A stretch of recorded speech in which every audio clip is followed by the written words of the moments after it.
Today we come to another interesting topic. Our topic 9, Foundations of Organization Structure. These are the learning objectives: to identify the 6 elements of organization structure, to identify the characteristics of bureaucracy, to describe a matrix organization, to identify the characteristics of a virtual organization, to show why managers want to create boundaryless organizations, to demonstrate how organizational structures differ and contrast mechanistic and organic cultural structural models, to analyze the behavioral implications of the different organizational designs, and then to show how globalization affects organization structure. What is organization structure? This is very important. Organization structure is how job tasks are formally divided, grouped, and coordinated. The key elements of organizational structure are work specialization, departmentalization, chain of command, span of control, centralization and decentralization, and then formalization. What is specialization? We are going to look at each of these 7. Specialization is a degree to which tasks in the organization are subdivided into separate jobs. This is where we find division of labor, which makes use of employee skills and increases employee skills through repetition, is normally involves specialized training and allows use of specialized equipment. We all understand what division of labor is because we have at one time or another been involved in division labor. You specialize in something and you do that. In an organization, when you do one thing over and over again, you become very efficient in it and you can be able to achieve much. So, specialization can create greater economies and efficiency, but not always. Because this exhibit here shows that there are points where specialization can be very beneficial, but then it reaches a maximum and then begins to create these economies of scale. So productivity increases at first up to a point and then decreases. When people get bored, they do the same thing over and over again and become so repetitive and they become bored. So the only solution therefore is to enlarge their jobs. There's what we call job enlargement, which then gives them greater autonomy and then helps them to be motivated. Departmentalization. So this is the creation of departments, really. Everybody should be able to know this. Departmentalization is the creating of departments. And if you see this exhibit here, the boxes on the right, these are the various boxes that represent levels of leadership. At the very top, you'd find the CEO. Next, you'd find assistants, or what we could call departmental heads. And at the bottom, you have unit heads and so on and so on. Departmentalization is basically creating departments. And organizations work better when they are departmentalized so that work is coordinated in groups. So grouping activities is normally by function, or by product, or by geography, or by process, or by customer. So there are various ways in which departments can be created. If it is functional, that's where you find human resource, finance, that's where you find purchasing and supplies, that's where you find marketing, that's where you find research and development functions. But product could also be a way you divide, because if you produce several products, you can also be able to divide your organization in departments according to the products. And then according to geography, if you are African wide, you can say North Africa, East Africa, South Africa, and West Africa. You can give departments according to the geography. And according to the process, you can also divide according to customers. Those are the various ways you can divide a department. The third element of division, the third element of structure is the chain of command. The chain of command has elements like authority. Also, it has chain of command itself, and then there's what we call a unit of command. Authority are the rights inherent in a managerial position to give orders and to expect the orders to be obeyed. Of course, an organization without an authority is no organization. So in structuring, in organizational structure, authority is very important. The purpose why we have structures or organizational structures is because there are authorities that are responsible for certain divisions, and they have to be respected, and they take the role of leadership, and then the followers have to make sure they obey. The chain of command means the unbroken line of authority that extends from the top of the organization to the lower echelons and clarify who reports to who. From the top to the bottom, the chain of command is normally the reporting line is normally from down, from bottom up. So the very lower echelons report to their unit heads. Their unit heads report to their departmental heads. The departmental heads can report to their divisional heads, and the divisional heads then report to the CEO, and so on and so on. That's the chain of command.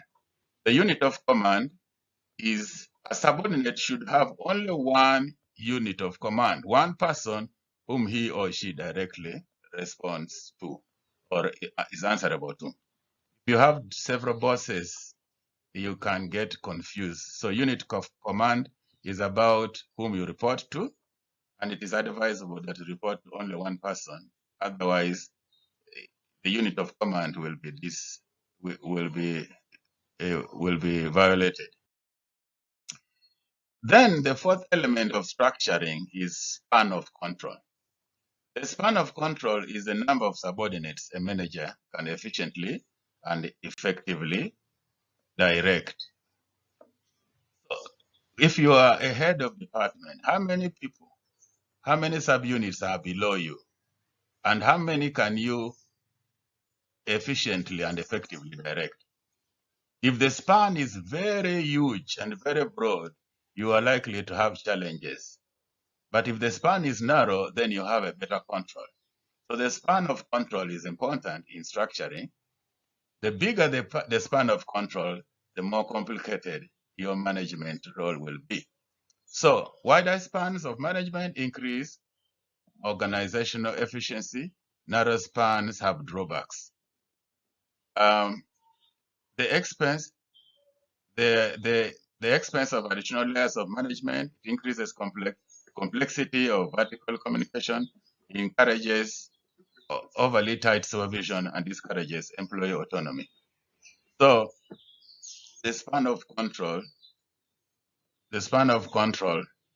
should not be too many, otherwise the management will be difficult and efficiency will be compromised. So we compare here two examples of span of control. The pyramid, which is taller, has several spans of control. The pyramid, which is taller, has four. It is assuming a span of 4, and the pyramid, which is shorter, assuming a span of 8. So below the CEO number 1, there are only 4 people, and below the 4, there are only 16. Below the 16, there are 64. Below the 64, 256. and so on and so on until you get to 4,096. The other one below the number one are 8. Below 8, they are 64. Below 64, they are 512. Then you get to 4,096. So the total number of workers, for example, are the same, but the span of control is different. So when you have a span of control of 8, the managerial levels are 1 up to 4, and therefore you have 585 managers. But when you have a narrow span of 4, you have the same operatives. They are 4,000, but the managerial levels are 1,000. The people at managerial level are 1,365. So a narrow span of control makes management very complicated, as opposed to the wider span of control. Then the next element in structuring is centralization and decentralization. Centralization is the degree to which decision making is concentrated at a single point in the organization, while decentralization is the degree to which decision making is spread throughout the organization. This is also a familiar concept where decision making is concentrated in one point, that is centralization, where decision making is devolved and spread out, it is decentralization. In the recent past, the concept of decentralization has been very popular and very common, and so it means giving power to the people. Under decentralization, you make decisions that affect you, while under centralization, you just wait for instructions from above. So the sixth element is formalization, which is the degree to which jobs within the organization are standardized. So there is what we call high formalization, where the minimum worker discretion is how to get the job done. There are many rules and procedures to follow, highly formalized. While low formalization, job behaviors are non-programmed and employees have maximum discretion. So formalization has something to do with rules and structure and order. Over formalization or high formalization means there's a lot of rules, a lot of structuring, a lot of order, a lot of what to do. You are instructed to the letter what to do. While under low formalization, there is a bit of autonomy. You can decide what to do provided you have an objective. You can decide what to do without being unnecessarily over policed, using a lot of structures and rules. That is it, formalization and high formalization and low formalization.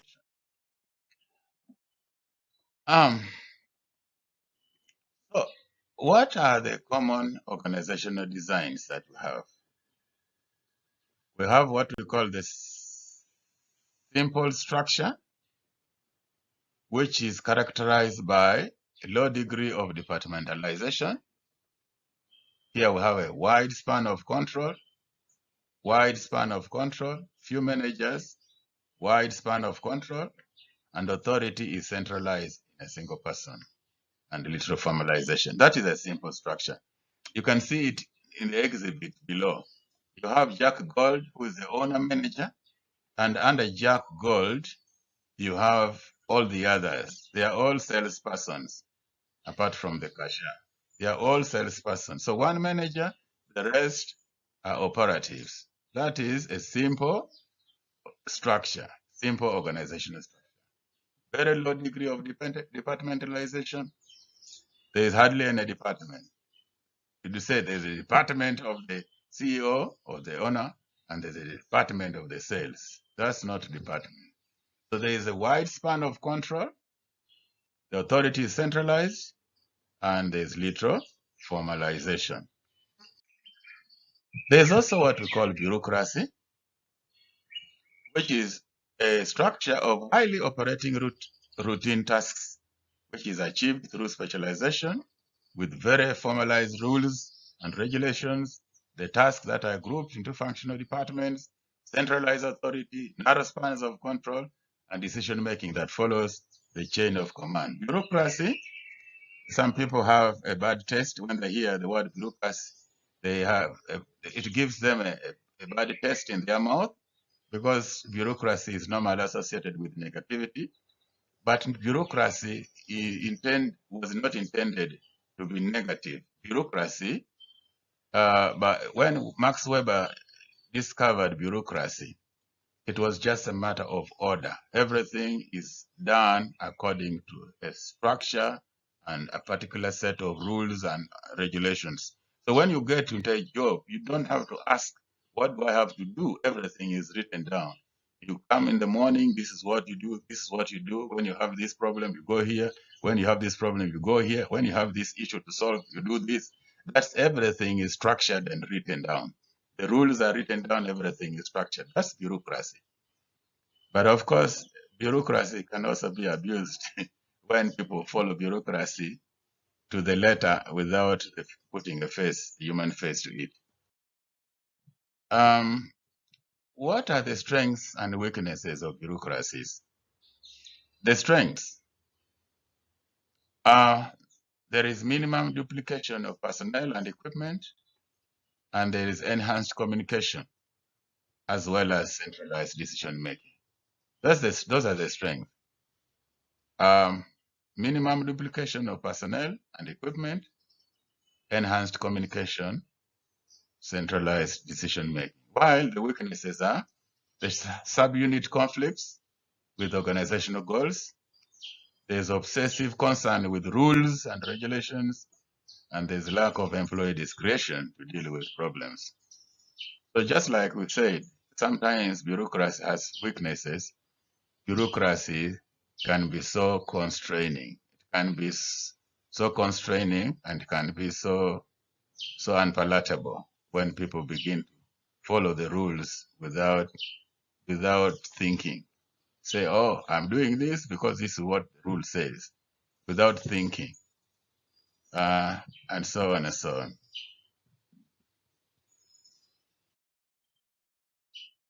So what are the common organizational designs? One of which is the matrix, the matrix structure. The matrix structure is that structure that creates the dual lines of authority and combines functional and product departmentalization.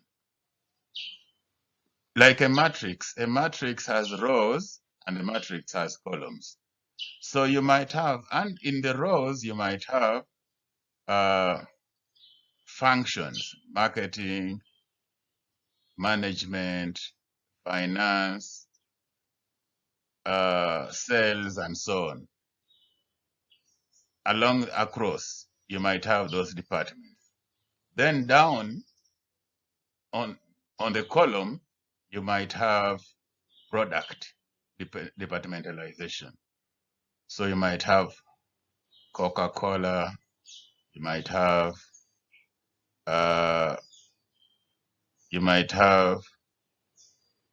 Fanta Orange, you might have Sprite, you might have other things. So those are products. Sprite has a department head, Coca-Cola has a department head, Fanta Orange has a department. So that's a matrix. So there's a combination, dual lines of authority. So there is a line coming from the product, and then there's a line coming from the functions. So that combination. Then we also have other key elements of the matrix. The gains, the advantages of functional and product departmentalization while avoiding their weaknesses. It facilitates coordination of complex and interdependent activities, and it breaks down unit of command. Those are some of the elements of matrix organization. If they work well, they will work well, but at least what it does, it breaks down the unit of command. What we said that there's only one boss at the top. Under matrix organization, you don't have that. The unit of command is broken because on the row you have departments according to functions, marketing, sales, finance, and so on. And then down on the column you have Coca-Cola, Fanta, Sprite, and so on and so on. So all those have also heads. So the unit of command, therefore, is broken. There is what we call these days a virtual organization. It's also a structure. It's a virtual organization, which is a small core organization that outsources major business functions. It's highly centralized with little or no departmentalization. It provides maximum flexibility while concentrating on what the organization does best, and it has reduced control over key parts of the business. Virtual organization. In today's world, where the internet, where technology is taking the upper hand, people are working. Some people are working from home, like in this COVID season. People are working from home. People are communicating using video conferencing facilities. People are learning from home. People are teaching from home. Those virtual organization. Over time, if this thing continues, you'll find that the university will have structures that are not useful, because the classrooms you used to use will no longer be useful if we all go online. And the offices that were occupied by so many lecturers will now be not occupied, because everybody will have his office at home. So virtual organization is a kind of a new development where the ordinary, what we are familiar with the ordinary departmentalization, it becomes overtaken by events. So you would probably need only a few people at the top, the vice chancellor, his deputies, and the rest will be out there. So if it is a product organization, an organization that produces goods, then you have only a few people at the center. The rest of the services can actually be outsourced.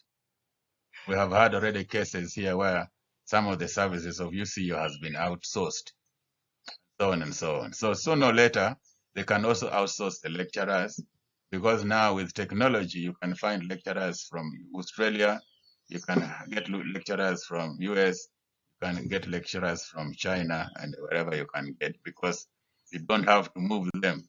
They can operate from wherever they are.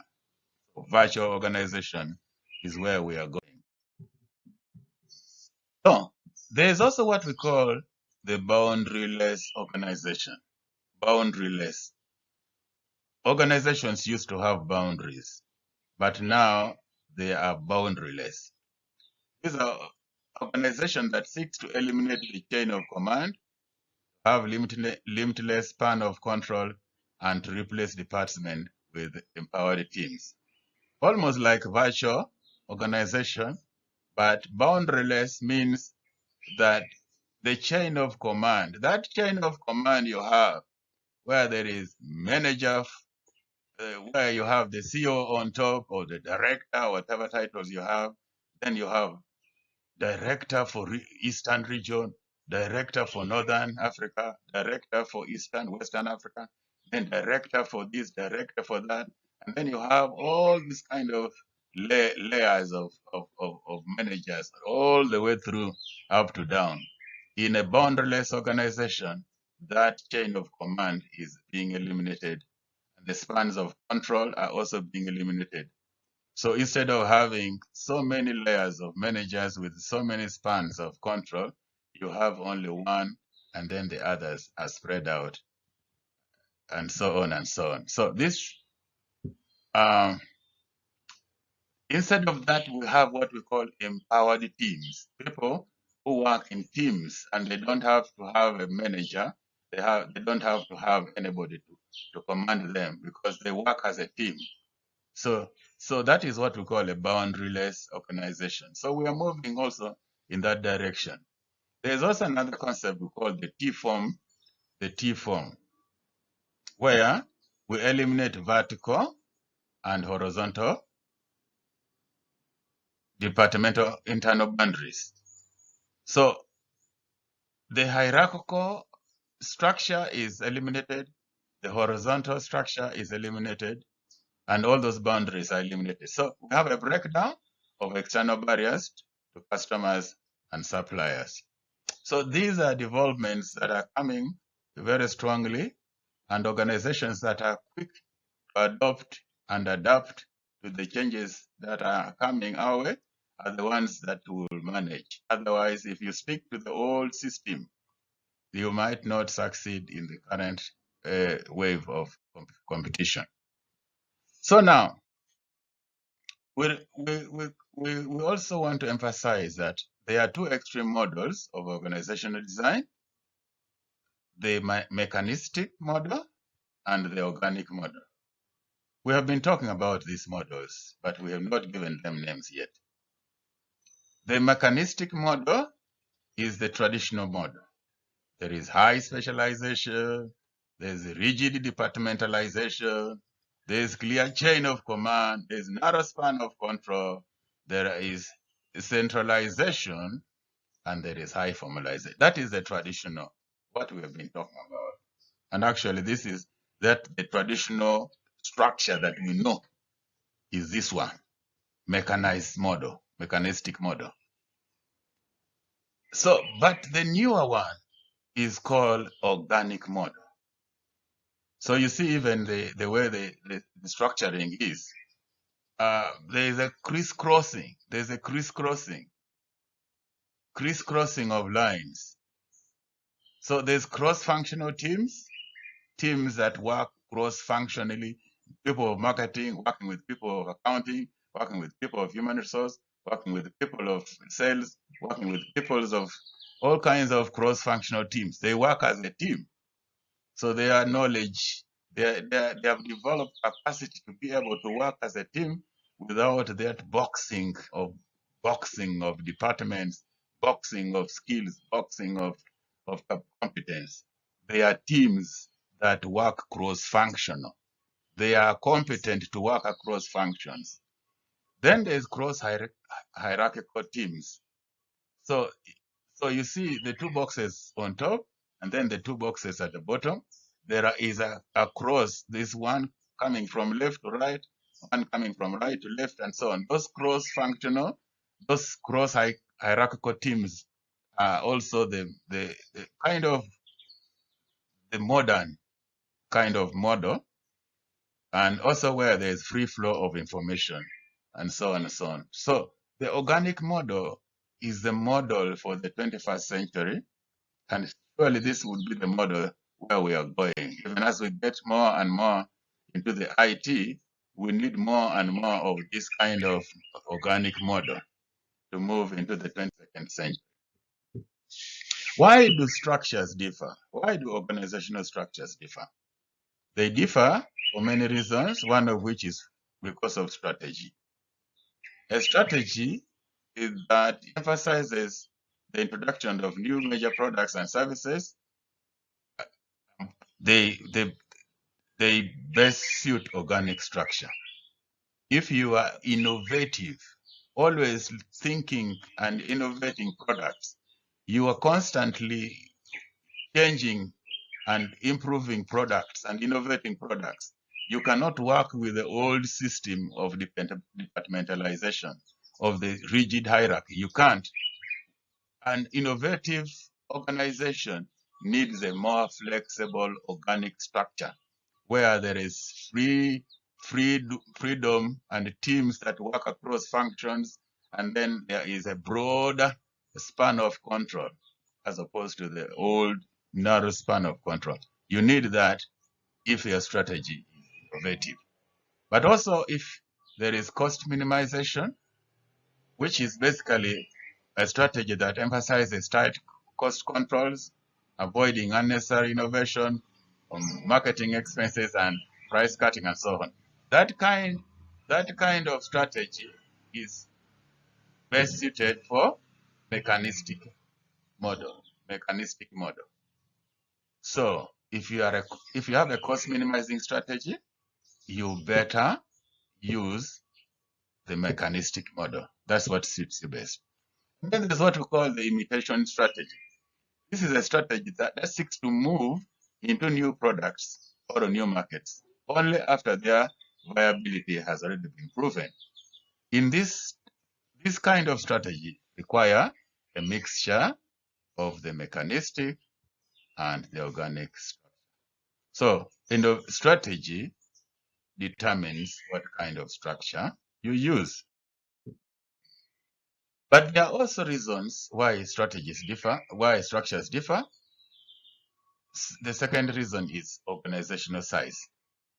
As organizations grow, they become more mechanistic, more specialized, and with more rules and regulations. That is the law of growth, really. And then there's technology. The more routine the activities, the more mechanistic and greater formalization. But if you are the innovator type with custom activities, the activities are not regular. They are new. Every time there is something coming up new, you need an organic structure. Where we are going, even in e-learning, we need an organic structure. Our old departmental hierarchical structure may not be very useful now because of the changes that need to take place very quickly. Okay, another point is environment. Of course, these are the forces or institutions or forces outside the organization that potentially affect the organization's performance. So environment is also important. And this environment, these forces of the environment can be looked at in three key dimensions: the capacity, volatility, and complexity. These are the dimensions of the environment. Capacity means the degree to which an environment can support growth. And volatility is a degree of instability of the environment, while complexity is a degree of heterogeneity and concentration of the environmental elements. So these three, they determine what kind of structure that you use. Finally, we come to application. What are the empirical findings? So for everything that we study, we also need to go to the field and find out what is the applicability of structure. And since we are doing organizational behavior, how does structure influence behavior? The main purpose of studying structure eventually is to see the relationship between structure and behavior. So now, how does structure influence behavior? So there are research findings in the last 10 or 15 years that have something to say to us.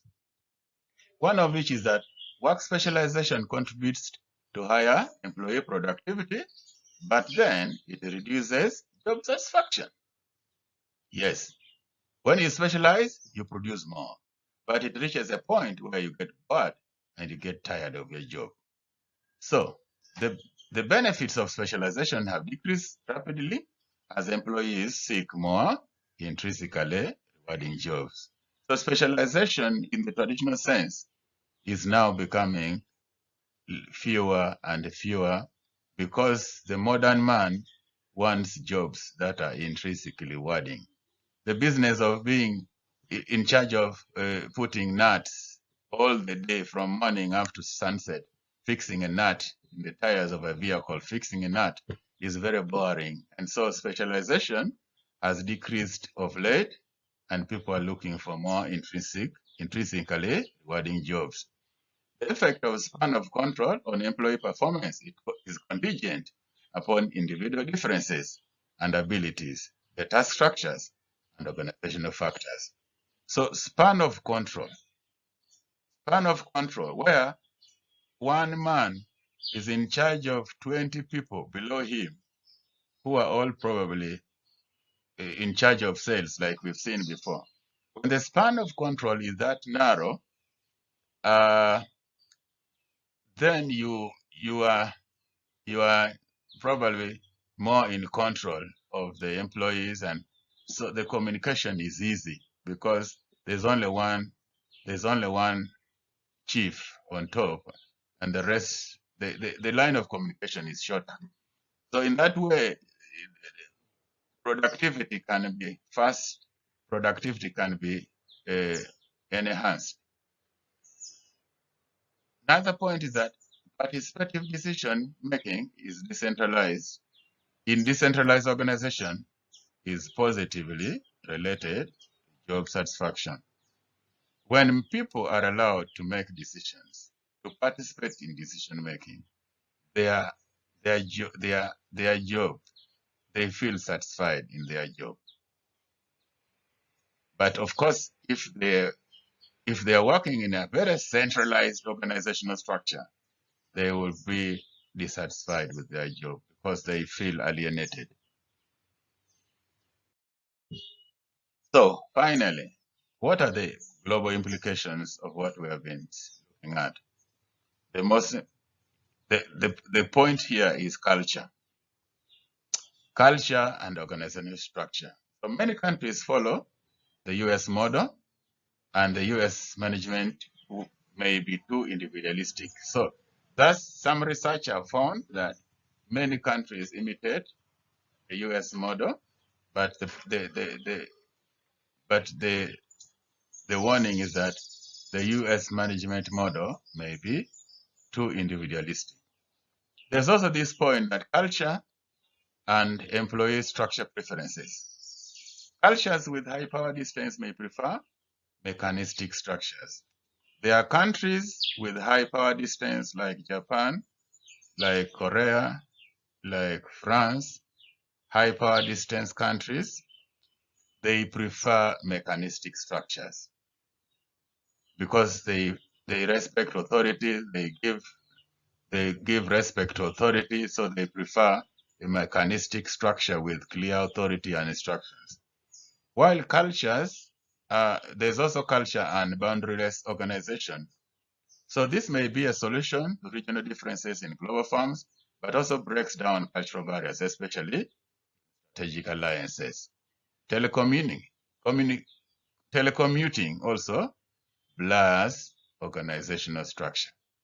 So boundaryless organization, by implication, means that it's an organic structure.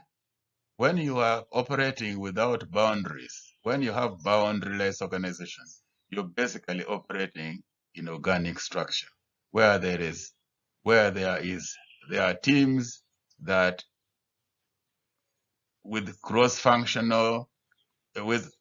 you have cross-functional teams working together, teams which have built capacity, teams that are able to innovate and work together, teams that are able to interact and innovate and continuously work together and self-supervise themselves and be able to move the organization without necessarily the oversight of some manager somewhere. So with that, I think we come to the end of our discussion today. And in summary, you can look at these boxes, this exhibit. The structure impacts both the attitudes and behaviors of the people within it. And it starts with the causes, and then it goes on to the structural designs, which we have been discussing, the mechanistic and the organic models, then which leads to performance and satisfaction. But it is also moderated along the way by individual differences and cultural norms. And so this is what we have been able to discuss today. Discuss organizational structure and how structure influences behavior and how behavior is reflected also in either job satisfaction or job dissatisfaction. Wish you all the best. We'll now go. I will upload this in your web, in the Moodle platform, and then the assignment that follow. Make sure that you do it. You do it. All the best.